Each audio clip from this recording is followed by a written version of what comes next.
인간은 항상 그러죠. 검은 머리 짐승 고쳐 쓸 수 있는 그 무엇이 아니라 띄어 말해요.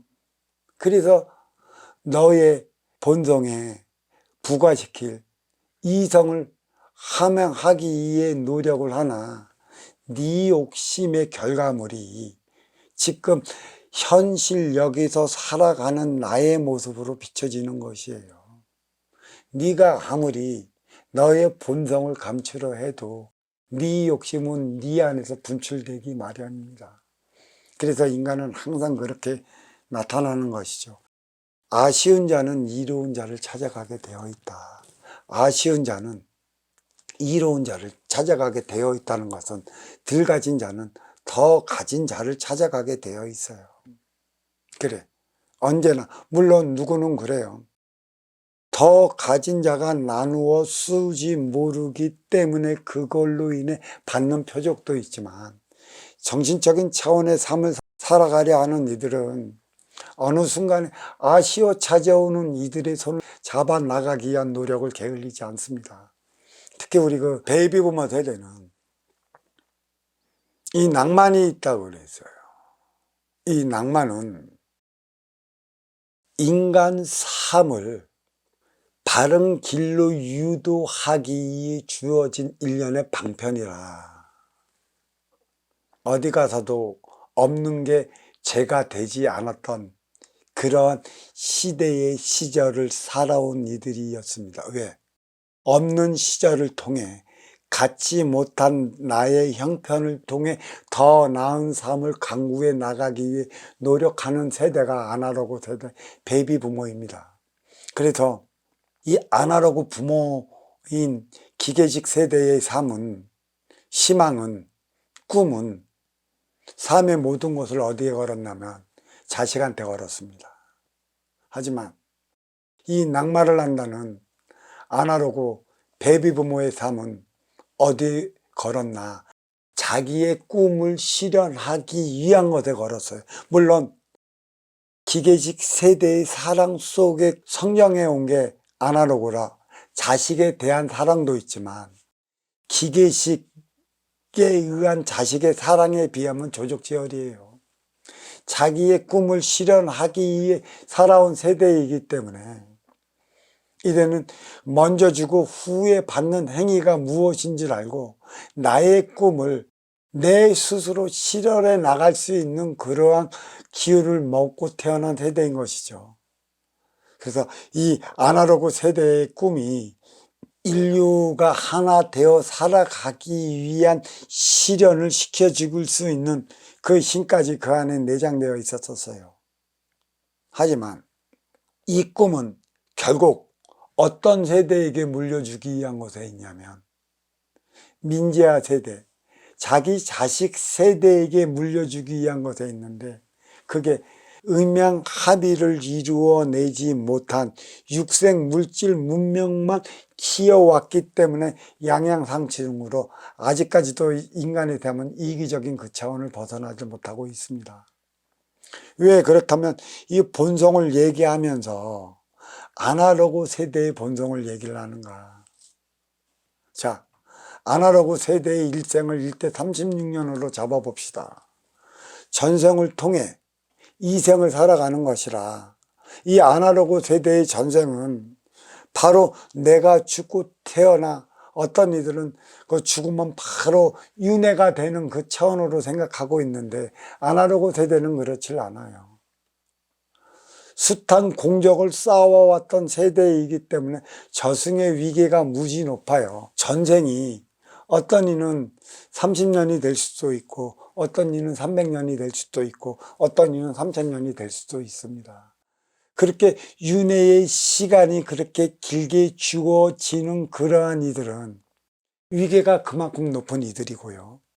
윤회의 기회가 자주 주어지는 이들은 위계가 얕은 이들이에요. 위계가 높으면 높을수록의 지도자의 삶을 살아가는 것이고 그 윤회의 간문은 바늘구멍과도 같아요. 또 높은 만큼의 이 밑에 있는 하부 구조 세력이 도와달라 찾아올 것이라. 지금 내가 여기서 인성과 육생의 기본금 사주국 금기는 이 분리되어서 쳐다봐야 할 사항입니다. 위계는 얼마만큼 나의 공적으로 말미암아 위로 올라갈 수 있는데 인성도 위계만큼이나 위로 올라가는 것인가? 절대 그렇지 않습니다. 인성과 위계는 절대 분리되어야 할 사항이기 때문에 이 인성은 내가 위계만큼이나 함양되어 같이 올라간다면 인간 사회는 벌써 많은 변화를 일으켰어요. 인간 사회의 변화를 일으키지 못한 것은 너의 위계만 올라갔지 위계가 올라간 만큼의 인성을 함양시켜 부과시켜 나가지 못했다는 것이에요. 결론은 뭐야? 육생과 인생을 분별하지 못했기 때문에 인간의 세상은 지금까지도 육생살이 선천시대에 머물러 있다는 것이에요. 육생을 사는 걸 인생을 사는 것으로 아직까지도 착각하고 있다는 것이죠. 자, 그렇다고 본다면 전생의 위계와 나의 본성은 분리될 것이라 너가 타고난 위계만큼의 인성을 함양시키면 인류사적으로 큰 업적을 남깁니다. 그렇지만 다들 위계만 높이 갖고 오기 때문에 인간으로 살아갈 때 모두가 너의 육생의 기본의 자리, 사장의 자리, 관료의 자리, 그런 자리에 올랐다면 인성까지도 높아지는 것으로 착각하고 있어요.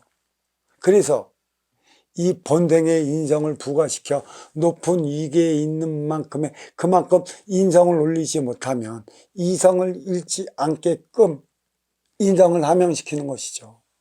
어떤 이들이 있냐면 육생의 기본금 사주도 높지 않은 데다가 인성도 높지 않은 이들이 무지 많습니다. 거의 태반이에요. 이 인생살이 인생시대는 높은 위계를 가진 이들이 낮은 위계를 같은 이들을 이끌어가야만 하는 이 시대입니다. 그래 이 시대의 모든 고통은 이 서민들이 받아야 하는 이유가 높은 위계로 살아가는 그러한 관료, 그러한 육생의 기본의 자리에 있는 이들이 자기밖에 모르는 삶을 살아가기 때문에 일어나는 일련의 상황입니다.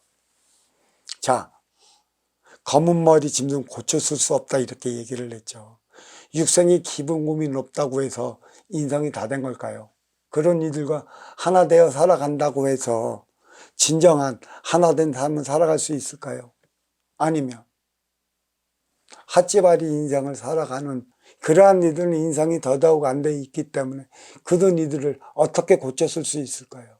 이 생애에서는 고쳤을 수가 없습니다. 이미 윤회와 윤회 속에 너의 인의 기운에 담아진 게 너의 본성이고 너의 육생의 기본금 사주예요. 그래서 아쉬운 이들은 이로운 이들을 찾아가게 되어 있는 것이고 덜 가진 자들은 더 가진 자들을 찾아가게 되어 있는 것이에요. 그래서 여기에는 양자 간의 공부가 주어지는 것이죠. 더 가진 이들은 더 높이 있는 것이라 더 높이 있는 만큼의 먼저 주고 후에 받을 수 있는 선순환 그 행위를 다하고자 한다면 이성을 잃지 않기 위한 인성을 함양해야 하는 것이고요. 덜 가진 자들은 더 가진 자들의 손을 잡고 나가기 위해서는 그들이 필요한 행위가 무엇이고 또 그들과 함께 할 때 내가 어떠한 행위를 다해 나가야 하는가 이 기본적인 소양을 배양해야 하는 것에 있어요. 이거를 배양하지 못하기 때문에 더 가진 자가 덜 가진 자를 배척하는 것입니다. 왜? 갈수록 더 가진 자는 없는 자들을 저렇게 괄시하나요? 저렇게 갈시하면 어떻게 하나요? 라는 소리를 많이 하죠. 더 가진 자들의 입장에서는 그럴 수밖에 없습니다. 네가 언제 너의 욕심을 내세워 고양이 발톱을 숨겨내갖고 더 가진 운용의 주체를 할지 몰라. 이러한 일들이 너무나 비일비재하게 나타나. 문제는 인간의 뇌는 뭐냐? 인간의 뇌는 동물이에요. 이 동물적인 인간의 뇌를 움직이는 게 이 인유간에 자리하고 있는 인의 기운 나인 것이죠. 인의 기운 내가 그런 식의 교육을 받았다면 이 뇌도 그렇게 작용을 하는 것이에요. 그래서 인성은 절대 잃지 말아야 하는 것이죠.